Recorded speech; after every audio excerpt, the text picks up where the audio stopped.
Assalamualaikum warahmatullahi wabarakatuh. Salam sahabat petani maju semuanya.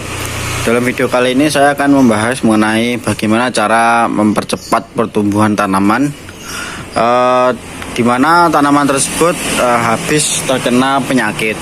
Jadi mungkin tingkat pertumbuhannya terhenti atau berkurang, di mana yang satu dan yang lainnya itu berbeda. Jadi yang satunya mungkin lebih tinggi, yang satunya lebih pendek. Nah, biasanya tanaman itu dia pertumbuhannya berkurang karena pertama itu habis habis dimakan tikus atau terserang hama tikus pertama. Kemudian yang kedua habis terkena penyakit asem-aseman atau padi tidak bisa berkembang dengan baik karena tanahnya asem-aseman. Kemudian yang ketiga penyakit di mana padi terkena hama sundep atau penggerek batang. Kemudian selanjutnya ada padi terkena penyakit jamur atau bakteri. Nah, dari beberapa penyakit itulah padi akan terhenti. Secara otomatis pertumbuhan padi akan terhenti atau berbeda atau berkurang dengan padi yang lainnya dengan umur yang sama. Itu dari tingkat ketinggian dan juga tingkat pertumbuhannya berkurang. Nah, ini saya akan memberikan cara mempercepat pertumbuhan padi yang terkena penyakit tersebut atau hama tersebut. Nah, ini ada pupuk NPK cair ya. Ini pupuk pelengkap cair. Pupuk ini dia aplikasinya disemprot, di mana unsur yang terkandung adalah pupuk makro NPK. Terserah ya merek apa aja, mungkin di wilayahnya berbeda-beda adanya, terserah, yang penting NPK. Dia kandungannya NPK, kemudian ada kandungan unsur hara mikronya itu lengkap, magnesium, boron, kalsium, zinc, dan lain-lain. Nah, pupuk ini mampu memacu pertumbuhan tanaman, mempercepat, dimana dengan aplikasi semprot maka penyerapan pupuk itu lebih cepat dibandingkan dengan pupuk tabur.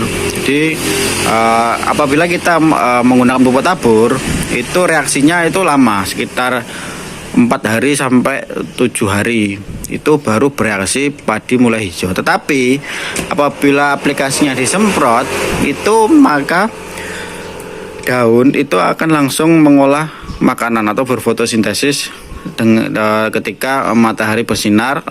Ketika setelah disemprot maka daun padi bisa langsung berfotosintesis. Nah, pupuk NPK cair ini dia merupakan penyubur akar daun, bunga, dan buah. Untuk kalau ini biasanya digunakan untuk pertumbuhan ya. Nah, pupuk ini bisa digabungkan dengan Gibro. Nah, Gibro ini merupakan CPT. CPT Gibro ini merupakan zat pengatur tumbuh berbahan aktif asam gibberellat. Dia berbentuk tepung yang dapat larut dalam air untuk memacu pertumbuhan, meningkatkan persen gabah, isi tanaman padi, bobot, tongkol, tanaman jagung. Jadi untuk memacu pertumbuhan. Nah, kenapa saya sarankan memakai Gibro atau memakai Gibro dengan Bio NPK? Karena apabila mungkin sahabat petani hanya menggunakan Gibro aja, itu pertumbuhan tanaman tidak bagus. Jadi dia memang tinggi, sangat tinggi. Nah, tetapi tidak diimbangi dengan lebarnya daun, kerasnya batang, itu tidak diimbangi apabila pemakaiannya Gibro saja. Tapi kalau pemakaiannya dicampur dengan pupuk NPK cair, itu pertumbuhannya akan seimbang. Jadi antara batangnya juga keras, daunnya juga lebar, tumbuh tingginya tanaman juga seimbang seperti itu. Kalau hanya Gibro itu akan tinggi menjulur seperti layaknya alang-alang itu. Nah, jadi jelek malahan. Jadi harus digabungkan dengan MPK cair atau bio NPK atau semacamnya atau sejenisnya seperti itu. Nah, untuk pemakaiannya sendiri satu tangki 16 liter itu memakai satu saset Gigro saja sudah cukup ya. Jadi pemakaiannya satu saset, ininya pakai 10 tutup kecil ini, atau bisa dibilang satu tangki 16 liter pemakaiannya 1 liter air itu 2 sampai 3 cc. Nah, kalau begitu untuk 16 liter air itu 2 kali 16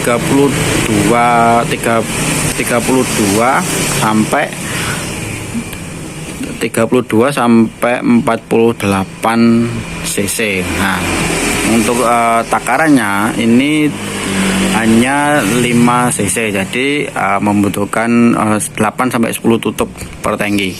Di 8 sampai 10 tutup, ininya satu saset. Nah, itu nanti pertumbuhan tanaman juga cepat, terus perkembangan tanaman juga seimbangan. Tumbuhnya bagus, kemudian daunnya juga lebar, kemudian batangnya juga keras. Itu karena pupuknya lengkap, juga hormon atau CPT-nya juga lengkap gitu. Nah, mungkin itu saja dari saya, bagaimana caranya untuk memacu pertumbuhan tanaman apabila tanaman tersebut kondisinya sedang tidak normal atau terkena penyakit, habis terkena serangan tikus dan sebagainya, sehingga tanaman bisa seimbang dengan yang lainnya. Mungkin itu saja dari saya. Assalamualaikum warahmatullahi wabarakatuh.